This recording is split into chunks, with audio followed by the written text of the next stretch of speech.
Айғайламайтын аналар. 3 бөлім. Айғайламай бала тәрбиелеу жолдары. Жүректері бір-біріне жақын адамдар айғайламайды. Көзқарастарымен ақ түсініседі. Сондықтан да ана болу өнері балаға сөзін емес, жүрегін тыңдата білу.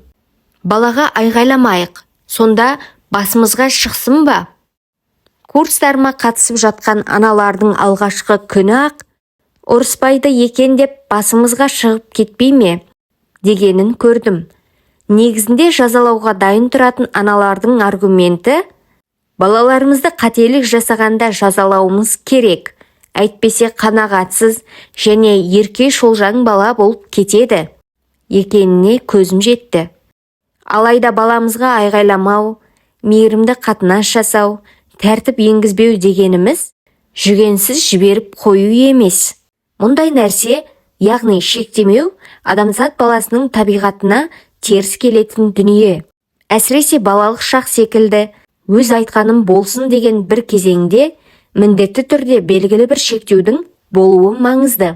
Себебі баланы жақсы көру оған мүлдем жоқ деп айтпау керек дегенді білдірмейді. Керісінше баласын жақсы көретін ана уақыты келгенде жоқ деп тыю арқылы баласына жақсылық жасаған болады. Бұл жерде маңыздысы шекарамызды сызған кезде және балаларымыздан бұл шекараға сәйкес әрекет жасауын сұрағанымызда қолданатын тәртіп, дисциплина әдістемелері. Дисциплина деген не? Адам баласының есейген шағын босану деп алып қарасақ, балалық шақ осы кезеңнің толғағы секілді. Бала өзінің ішкі әлемінде бос ыдыстарын толтыруға тырысады. Бұның барлығын ол өз қолымен жасайды. Бірде толып, бірде ыдысты бос қалдырып, бірде суды көп толтырып, суға батып кету қаупі де бар. Кейде тасып кетеді, кейде толмай қалады. Ал кей кезде суды көп толтырып, соған өзі тұншығып қалып жатады. Бұл үдеріс барысында анасының жасауы керек нәрсе әрбір шелектің қажетінше толғанына көз жеткізгенге дейін баласына жол көрсету. Дисциплина латын тілінен шыққан сөз және қалай жасалатынын үйрету деген мағынаны береді. Айғайлау, жазалау, ұру, төмендету, кемсіту сияқты негативті әдістердің ешбірі баламызға нені жасамау керегін үйретпейді. Бұл тәрбие баламызға нені бізден жасырын жасау керегін ғана үйретеді. Мысалы, анасы баласына: екінші рет бауырыңды ұрғаныңды көрсем, саған көрсетемін деп айтар болса, мен көрмей тұрған кезде бауырыңды ұра берсең болады. Ең бастысы, менің көзімше тиіспесең болды деген сигнал берген болып есептеледі. Нәтижесінде бала анасының айтқандарына қарамастан бауырын ұруды жалғастыра беруі мүмкін. Тек бұл келеңсіз әрекеттер жасырын жалғасады. Негізінде адам баласының өскен кезінде Ганди немесе Гитлер болуы арасындағы айырмашылықты анықтайтын нүкте де дәл осы жерде. Балалық шағында отбасы тарапынан қандай әрекеттерден үлгі алғанында. Әлбетте, ешкім бала күнінде басынан өткен нәрселерге жауапты емес. Балалық шақтағы жараларды емдеуге күш салу, сананы жаңғырту және қажет кезде емдеуге болады. Бірақ біздің бүгінгі таңда кім екеніміз бала кезімізде кім болғанымызға тікелей байланысты. Бала кезінде таяқ жеген әрбір адам есейгенде ұрып соғатын ата-анаға айналмаса да, көпшілігі сондай болуы мүмкін. Қазір балаларын ұратын ата-ананың көбі кішкентай күнінде қысым көрген немесе отбасында болып жатқан қысымға куә болған жандар. Осы тұста барлық сылтауларды ысырып қойып, қысымға негізделген тәртіптен арылып, олармен бірлесіп тілдесуді үйренуіміз керек.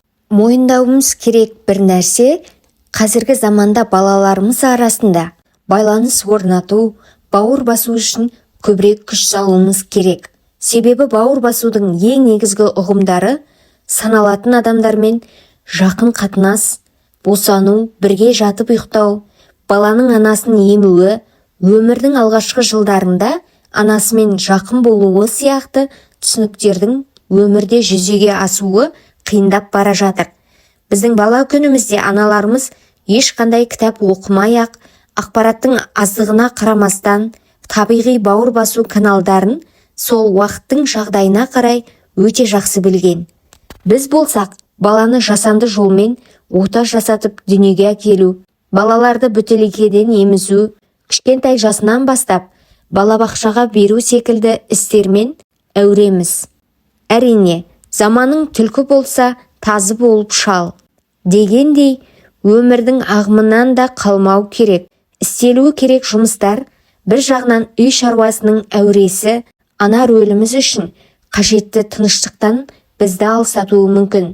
Біз үлкендер бәлкім осы қарбаласқа сәйкесінше ілесе алсақ та, өзгеріп жатқан уақыттың шынайлықтары жаратылысты өзгертпейтіндіктен 50 жыл бұрынғы балалар неге мұқтаж болса, қазіргінің балалары да дәл сол нәрселерге мұқтаж. Мейірім мен махаббат. Бала анасының шаршағанына және өмірдегі қарбаласқа қарамастан мейірімді, жанашыр, құрметті және қамқор ата-ананы көргісі келеді. Осы нәрселерді таба алмаған кезде бос шелектерін толтыру үшін әрекет тұрғысынан бұзықтықтар жасай бастайды. Яғни анасына менің бойымда дұрыс емес нәрселер бар дегенді жеткізгісі келеді. Қазіргі таңдағы көптеген педагогикалық кітаптар баламның проблемасы не сұрағының жауабы ретінде балалармен дұрыс қарым-қатынас жасауды үйретеді. Алайда көптеген заманауи техникалар мен гаджеттер балаларымыздың қай әрекетті не үшін жасайтынын түсінуімізге көмектесудің орнына жасаған әрекеттерін тұншықтыруға бағытталған. Баланың намысына тиіп, ұялту, жазалап бір нәрседен құр қалдыру дұрыс емес. Дәл осылай қысым көрген балалардың істеген істерінің нәтижелеріне қарасақ, көп жағдайда іске аспай жатады. Балаларымызды жарайын деп тұрған гүлдің бүршігіне ұқсататын болсақ, дәннің өсуі, гүлдеуі үшін оның сонау діңгегінің астындағы топырағы нәрлі болуы керек. Уақытылы суарылып, жиі-жиі күн көзіне шуаққа шығарылуы керек. Егер соңында ол дән бүршік жармаса, сол қалған болса, шірісе, бұл дәннің жаман болғанынан емес, сол дәнге қараған бақташының дұрыс күтім жасамағанынан болады.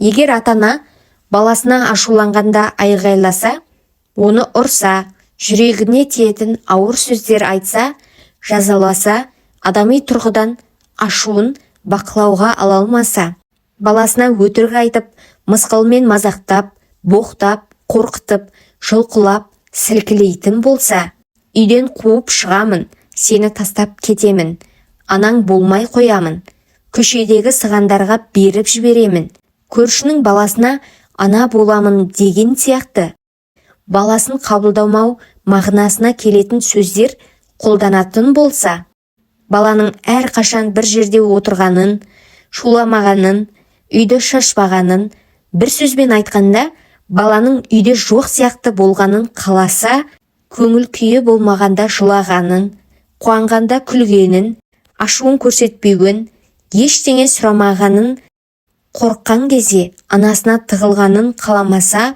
баласының жауапкершілігін оның орнына жасай салса, қабілеттерінің дамуына көмек бермесе, жасы үлкен болса да, бөпе сияқты әрекет жасауын қаласа, қажет кезінде жоқ деп айтпаса, шектемесе, ережелерге бағындыра алмаса, ол ата-ананың дисциплина түсінігінде дұрыс емес пікірлер қалыптасқан деген сөз. Баламызды қандай да бір тәртіп үлгісіне үйретуге, оған қолдау білдіру және дұрыс емес мінез құлықтың салдарын көрсету арқылы қол жеткізуге болады. Баламыз тамақты жерге төгіп алғанда, оған айғайлауды емес, қалай тазалауды үйретуіміз қажет. Баламыз тапсырмасын орындамай, теледидар қарауды таңдаса, мектепке барғанда төмен баға алып, сөз естіп, беделінің түсетінін, яғни осылайша таңдауының нәтижесін көруін күтуге болады. Баламыз қабырғаларды сызып, бояп тастаса, қайта-қайта айта бермей, баланың өзіне тазалаудың қандай қиын екенін көрсетуге болады. Баламыз бауырына тиіссе, оның орнына ашуланып тұрған баламызға жастықты ұруына болатынын үйрете аламыз. Айғайламайтын ана болудың 5 алтын ережесі.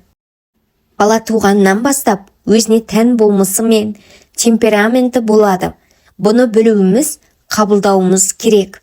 Мысалы, белсенді баланы отырғызуға, көп сөйлегенді ұнататын баланың аузын жабуға, ұялшақ баланы көпшілік ортаға шығаруға тырыспай-ақ қояйық. Балам менен бөлек адам, өз шешімдерімен және таңдаулары бар. Таңдауларының нәтижесін көруіне себепкер болуым керек. Мысалы, тапсырмасын орындамаған баламның тапсырмасын өзім орындай салмауым керек. Балам өзін сенімді сезіну үшін үйіміз махаббатқа толы, сын аз айтылатын, үлкен кіші демей, барлығына бірдей құрмет танытатын орта болуы тиіс. Күнделікті өмірде емес, қонақ келсе ғана жасалатын жасанды әрекеттерді қою керек. Баламның әр затты қызықтап, тану сезіміне қайшы келмеуіміз керек. Баламның қызыққан дүниесін ақтарып көруіне бақылап қана қарап, жағдай жасауымыз керек. Себебі балам әлемді осылай үйренеді. Қателермен жұмыс жасауды үйретуім керек. Қатесін түсіну үшін жауапкершілік алуда баламды қолдауым қажет. Мысалы, сүт төгіп алғаны проблема емес, бірақ төгілген жерді тазалауды үйрете алуым керек. Тәртіп тек бала үшін бе? Көптеген үйде дисциплина тек балалар үшін қолданылатын заңдылық сияқты көрінеді. Баланың ішкен жегеніне, ұйқысына, үй тапсырмасына, тазалығына, жаман әдеттерден аулақ болуына, адамдармен қарым-қатынасына қатысты ескертулер жасап жатамыз. Ал балалар бұл әдеттердің барлығын өз ата-анасынан үйренеді. Балалар айтқанымызға қарағанда көргендерін көбірек жасайды. Бізге қарайды, әрі біздің әрекеттерімізді қайталайды. Ендеше бала бойына дұрыс өмір салтын сіңірудің бірден бір жолы өзіміздің дұрыс өмір сүруіміз. Көптеген ата-ана балаларының темекі тартпағанын қалайды. Тіпті мектеп жасындағы баласын темекі тартып тұрған жерінен ұстап алса, ашуланып, айғайлап, жазалауға тырысады. Ал осы мәселеге байланысты балаларына ашуланған көптеген ата-аналардың өздері темекі тартады. Сондықтан олардың айтқан ақыл кеңестерін балалары елемейді. Ата-аналары баласына темекі тартса, мектепте тамақ алатын ақша бермейтіндерін, әкесінен таяқ жейтінін айтып, қорқытып жатады. Егер бала кіп-кішкентай 13 жасынан ақ темекі тарта бастаса, ата-анасына ұсталып қалған кезде айтар сөзі мынау болады: сіздер де темекі тартасыздар ғой? Бұл жауап дисциплина негізіне нағыз мысал. Балаларын тәртіпке сала алмай жүрген ата-аналардың көпшілігінің қателігі айтқанымды жаса, жасағанымды жасама бағытында әрекет еткенінен болса керек. Үлкендер балаларын ұрады, бірақ сол бала өз бауырын ұрса, шыдай алмайды. Ересек адамдар ашуланғанда айғайлайды, бір-бірін балағаттайды, құрметсіздік танытады.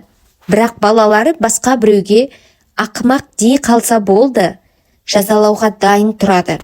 Ересектерге таңертең ерте тұру қиынға соғады. Бірақ олар балаларының таңғы уақытта мектепке өздігінен оянғандарын қалайды. Ата-аналар жұмыстан шаршап шалдығып жүріп, демалыс күндерін асыға күтеді. Алайда балаларының мектепті жақсы көргенін, үй тапсырмаларын орындағанын, демалыс күндерін күтпей-ақ қойғанын қалайды. Ата-аналар ұйықтайтын, тамақтанатын уақыттарын қадағаламайды. Бірақ балаларының күн сайын кешкі 21:00-де ұйықтап, уақытылы тамақ ішкендерін қалайды. Осындай қайшылықтар ішінде жүрген балалар да дәл бізден үлгі алып, тәртіпті, дисциплинамен өмір сүруде қиналады. Себебі біздің ата-аналар сөзіміз бен ісіміз сәйкес келмейді. Жаза арқылы дисциплина қалыптаса ма? Дисциплина сөзі қалай істеу керегін үйрету дегенді білдіреді деп айттық. Ал жаза дегеніміз ересек адамның әлсіз баланың өзіне ұнамайтын мінез құлқы үшін жасайтын ауыр әрекеті. Жаза беруге бейім ата-ананың түсінігі бізге былай дейді: балалар бізден қорықпаса, дұрыс әрекеттің не екенін білмейді және дұрыс нәрсені үйрене алмайды. Осы типтес ойлар бізді марапат, жаза жағдайына түсіреді және қалай болса да балаларымыздың жүрегін ауыртатын әрекеттер жасауға итермелейді. Сол себепті жазаланған адамда кек, жек көрушілік, өш алу сияқты сезімдер туындай бастайды. Бұл шындықты ғылыми тұрғыдан талдамай-ақ, жай ғана балалық шағымызды еске түсірсек жеткілікті. Егер анамыз бізге жаныңды шығарамын, жап аузыңды, болмаса қазір шапалақпен тартып жіберемін, тастап кетем осы жерге, қойш бол, шаршаттың ғой әбден деген сияқты эмоциялық жаза берсе, немесе ұрып, шымшып, физикалық жаза қолданса, не ойлап, не сезінер едік? Анашым, мені ұрғаның қандай жақсы болды, осы шапалақпен көзім ашылды, жақсы адам болуға шешім қабылдадым деп айтар ма едік? Әлде керісінше ішімізде жек көрініш, әділетсіздікке ұшыраудың сезімі оянып, өзімізді қадірсіз де құнсыз сезінеміз бе? Жаза тақырыбында жасалған көптеген зерттеуге қарасақ, жазалау арқылы өскен балалар өздері жайында жақсы адам түсінігін қалыптастыруда қатты қиналатынын көрсетеді. Расында да солай емес пе? Балаға анасы бір еден сүртетін шүберектей қарым-қатынас жасаса, қадірі жоқ деген сөз, жүрегін ауыртатын сөздер қолданса, кінәлі, ал әрқашан қателігін басып отырса, балада өз-өзіне көңілі толмау сезімі оянады деген сөз. Осы сезімдермен өскен бала кішкентай кезінен ашушаң болады. Сырттай қарап, мына балаға не болған өзі деп айтатын сәттеріміз көбейе түседі. Демек, бір қарағанда болмашы болып көрінетін әрекеттерге соншалықты қатты реакция беруіне себеп болатын ішкі жаралары бар деген сөз. Баланың ішкі жан дүниесіндегі жаралары қаншалықты ауыратын болса, бала соншалықты басқалардың да жанын ауыртуға бейім келеді. Әрине, жазалау әдістерінің баламыз кішкентай кезінде мезеттік пайда беретіндей әсері болуы мүмкін. Бұл әрекет ананы мен жазалап жатырмын, демек жазалау балаға әсер етеді, үйретеді деген ойға жетелеуі ықтимал. Алайда жазаланған бала кекшіл болудан басқа еш нәрсе үйренбейді. Кекшілдік бала бойына қырсықтық пен қыңырлық секілді қисық мінез құлықтар алып келеді. Жазалған балаларға жасалған нейропсихологиялық зерттеулерде мидың қорқыныш барысында қан айналымының шешім қабылдау және интеллектуалды түрде ойлауға қатысты аймақтан алыстап әрекет ететінін көрсеткен. Басқаша айтқанда, біз баламызды жазалағанда ойлау, пайымдау, талдау дағдылары мен проблемаларды шешу қабілетіне кедергі келтіреміз. Және олардың миының өмір сүру аймақтарын белсендіру арқылы автономды мінез құлыққа жол ашамыз. Жазаға ұшыраған бала ата-анасынан қорқып бейімделеді, немесе өзінің жағымсыз мінез құлқын уақытша ғана тоқтата тұрады. Өйткені ол өзін түкке тұрғысыз сезінеді. Ата-ана баланың бұл күйін тәртіп деп есептесе де, бала жай ғана басыла тұрады. Белгілі бір уақыттан кейін бала реактивті, ашушаң болып, зиянды әрекеттерін көбейтеді. Себебі баланың ішінде жоғарыда атап өткеніміздей кек қалып кетеді. Шындығында, сотталған қылмыскерлердің түрмеден шыққаннан кейін қайта қылмыс жасауы немесе кейбір адамдардың өте ауыр жазалану шаралары бола тұра, одан ауыр қылмысқа бет бұруы бала кезде теріс тәртіп әдістерінің жақсы нәтиже бермейтінін көрсетеді. Сонымен қатар, баламыздың жағымсыз қылықтардан Бас тартуының себебі жазадан қорқу болса, оны жазалайтын ешкім болмаған ортада теріс қылықтардан тыйылуын кім қадағалайды?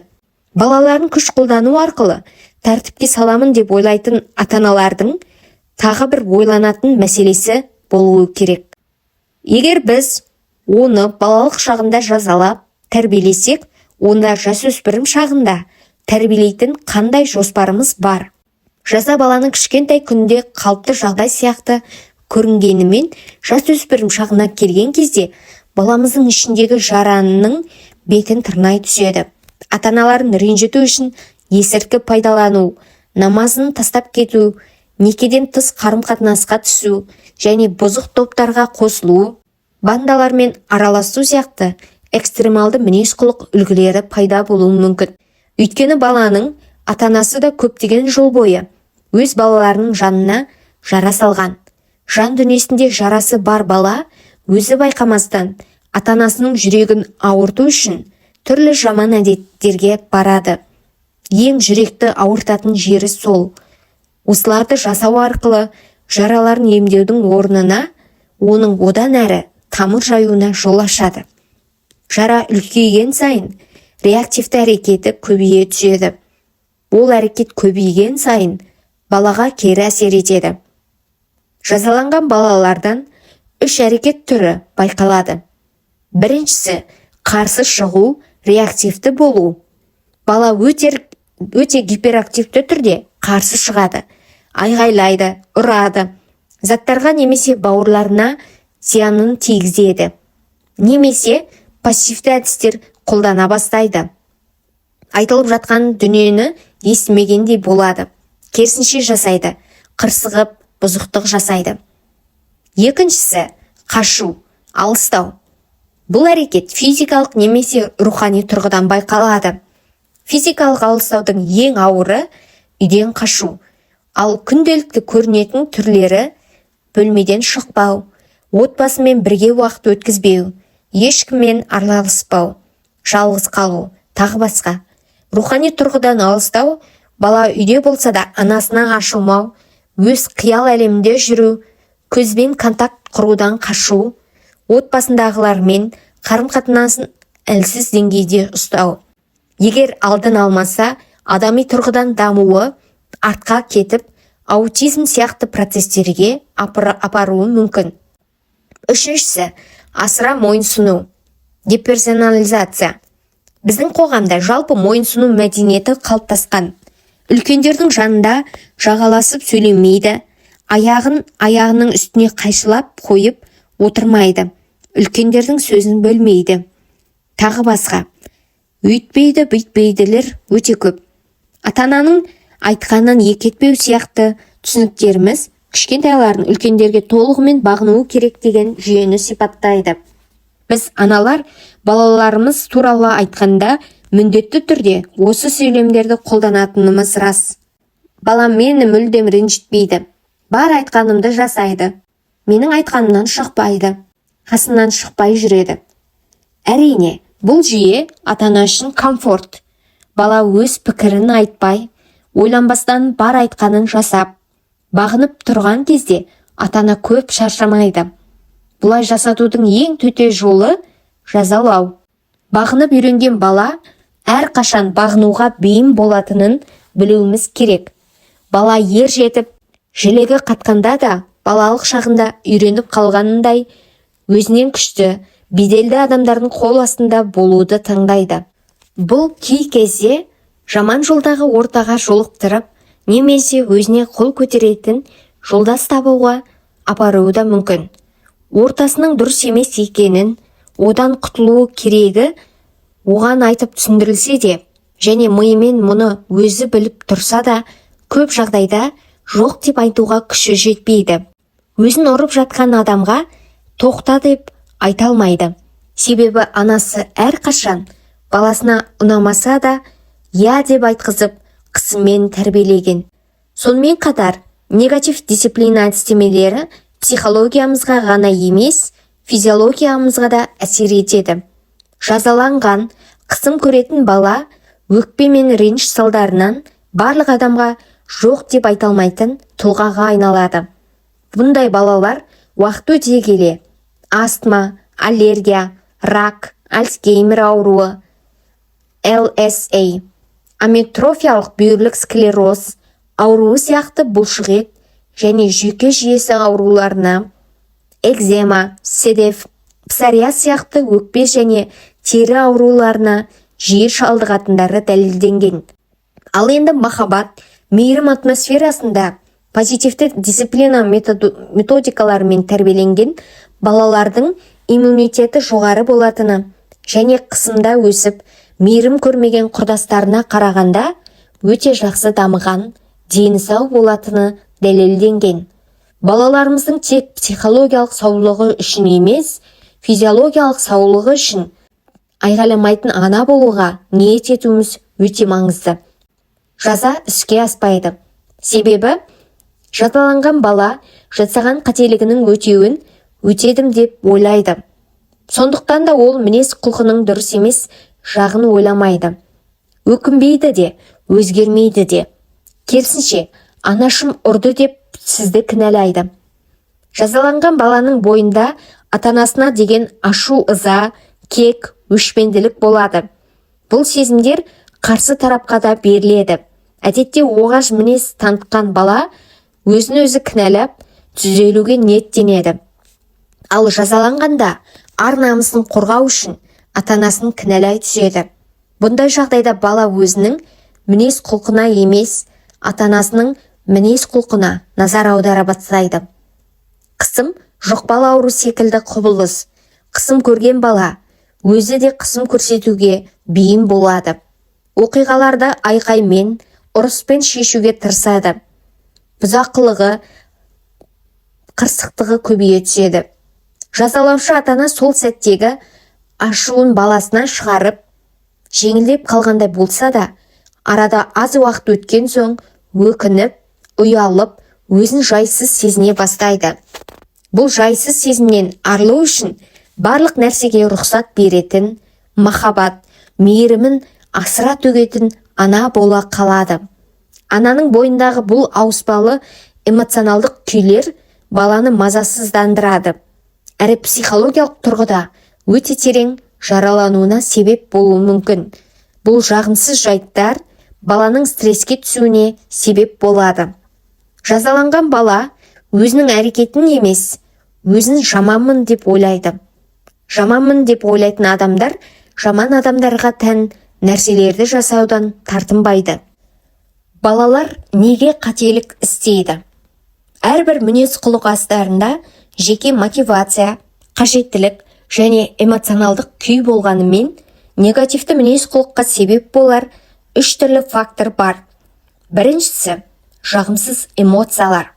Ересек адам қандай жағдайда жағымсыз әрекеттер жасайды? Адам ашуланғанда, шаршап шалдыққан уақытта, қызғаныш сезімі болғанда, әділетсіздікке ұшырағанда, өзін ешкім түсінбегенде, стресске кіргенде, кедергілерге тап болғанда, негативті сезімдер жиналған кезде іс-әрекеттері өзгереді. Солай емес пе? Ешқандай ана таңертең төсегінен тұра сала, бүгін өте бақыттымын, қанеки баламды шыңғыртып тұрып, сабап, ұрып келейін демейді ғой. Ондай әрекетті жасауымыз үшін бізді ішімізден жегідей жеген бір негативтің болуы заңдылық. Балаға қатысты жағдайда да дәл солай. Балалардың әдетте оғашқылық көрсетуі қалыпты жағдай. Себебі іштерінде жағымсыз эмоциялар болады. Әрі балалардың ересектерге қарағанда бұл сезімдермен арпалысу қабілеті әлі жетілмеген.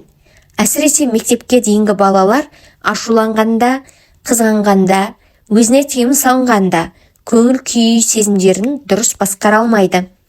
Яғни балаңыз өз бауырынан бір сәтті қызғанған кезде оны ұратын болса, оның дұрыс емес екенін білмегеннен істейді. Яғни сіздің тіліңізді алмағынан істемейді. Қызғаныш сезімін басқару қабілеті дамымағандықтан сол әрекетке барады. Ал сезімдерді басқару сол жақ жарты мидың жұмысы. Сол жақ жарты ми 7 жастан кейін іске қосыла бастайды.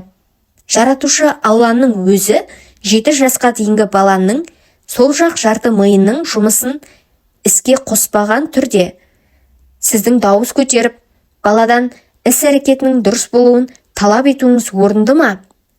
Демек, әр сезіміміздің даму кезеңі болады. Осы мәліметке сүйене отырып, баланың қателік жасауын тоқтатқысы келетін ана алдымен баласының ішіндегі жағымды сезімдердің артуына септігін тигізіп дамытуы керек. Себебі ешқандай бала жағымсыз көңіл күйде бола тұра жақсы әрекеттер жасамайды. Сондықтан баламыздан оғаш әрекеттер көрсек те, ең жағымсыз әрекеттің өзінде де оны құшақтап, адам ретінде баланың ұялатынын ескеріп, әрекетінің себебін түсінуге тырысып, жұмыс істеуіміз керек. Осыны позитивті дисциплина дейміз. Позитивті дисциплина балаға адам ретінде қарап, құрмет көрсетіп, мейірім мен махаббатқа бөлу әдістемелерінен тұрады. Демек, ешқандай алғы-шартсыз, кіршіксіз жақсы көру, құрметтеу, баланың ішкі дауысын өшіретін, басып жаншитын, оны зат сияқты билеп төстейтін дәстүрлі әдістермен емес, баланың адами қасиетін қастерлеп, оны психологиялық әрі физикалық қыспаққа алмай, қадірін түсірмей тәрбиелеуді айтады. Яғни, балаларымыздың эмоционалдық қажеттіліктерін түсініп, ұғынуымыз қажет. Зерттеулер көрсеткендей, балалардың сүйіспеншілікке, ойынға және жақындыққа деген қажеттіліктері жеткілікті түрде қанағаттандырылмаса, яғни балаларымыздың эмоционалдық даму қажеттіліктері қанағаттандырылмаса, қоғамға бейімделу және мінез-құлық проблемалары пайда бола бастайды. Ішіндегі эмоционалдық бос орынды толтыруға тырысқан бала анасына жабысып, ашуланады, көңіл күйі бұзылады. Ішіндегі эмоционалдық бос күйді толтыруға тырыса бастаған бала анасына жабысады, ыңылдай береді, еркелік көрсетеді. Кейде анасының назарын аудару үшін бұзықтық та жасайды. Тыныш әрі мазаны алмайтын бала болған кезде анасы жанында болмайды. Себебі анасы күйбең тіршілікпен қарбаласып жатады. Қашан бала бір нәрсені қиратса, сол кезде ғана анасы назарын баласына толығымен аударады. Бұл негативті көңіл бөлу болса да, бала үшін кері байланыс секілді және ата-анасымен қарым-қатынасы болып есептеледі. Памлио мұқтаждықтардың уақытылы өтелмеуі жөнінде барлығымызға үндеу салатын төбетті мысалға келтіреді. Қалада тұратын кейбір кісілер иттерін үйде асырайды. Мысал мынадай: үйінде иті бар делік. Ол дәрет сындыратын кезде есікті тырнаса, не істеуі керегі белгілі. Солай емес пе? Оған есік ашады, себебі бір мұқтаждығы бар және соны жасау үшін сигнал беріп жатқанын түсінеді. Егер ол бұл сигналды түсінбей, есікті ашпаса, ит қажетін сол жерде өтейді. Енді қараңызшы, сіздің ойыңызша, мәселе дәретін сол жерге сындырған итте ме, әлде иттің мұқтаждығын байқамай, есікті ашпаған есінде ме? Бұл мысалда ит кінәлі болмаса да, өкінішке қарай, оның мұқтаждығына көңіл бөлудің орнына көбінесе жаман ит, неге бұл жерге бүлдіресің дейтін адамға айналдық. Әңгіме балаға келгенде дәл солай. Баланың неге мұқтаж екеніне құлақ аспаймыз.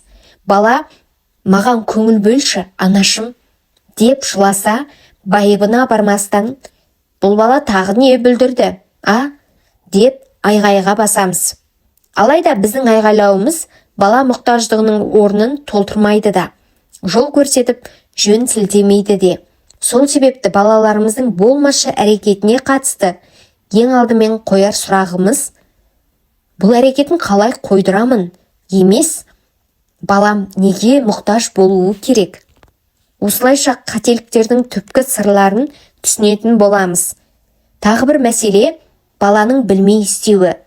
Расымен де балалар көп нәрсені біле бермеуі мүмкін. Қателік жасап жатқанын кейде байқамауы да қалыпты жағдай. Ата-ана болу дегеніміз қателерін бетіне басу емес, балаларымыздың өміріне жол көрсетіп, жөн сілтеу болса керек.